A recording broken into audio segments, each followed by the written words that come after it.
कोणतीही गोष्ट जेव्हा आपण ऐकतो तर ती ऐकताना आपल्याला व्यवस्थित समजली पाहिजे.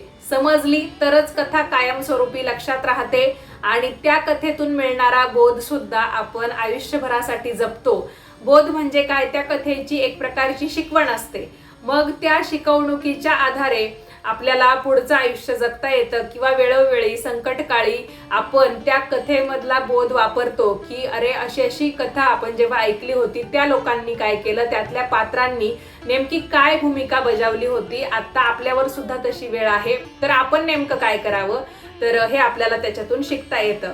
तर ही कथा देखील तुम्हाला व्यवस्थित समजून घ्यायची असेल तर आपल्याला कुठं जावं लागेल माहिती आहे का?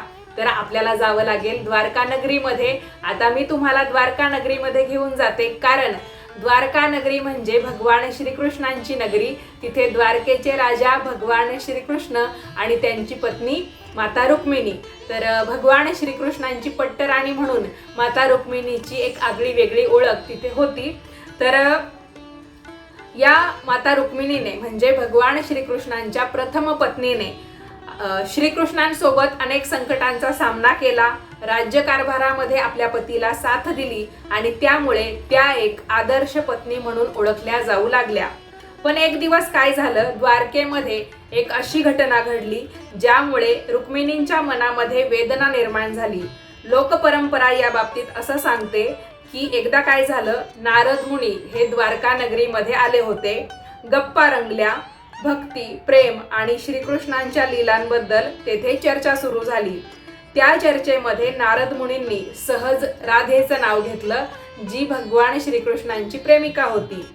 मी श्रीकृष्णांची पत्नी आहे तरी सुद्धा भक्त आधी राधेचंच नाव का घेतात असा प्रश्न तेव्हा रुक्मिणी मातेच्या मनात निर्माण झाला आणि हा प्रश्न त्यानंतर त्यांना सतत सतावत राहिला.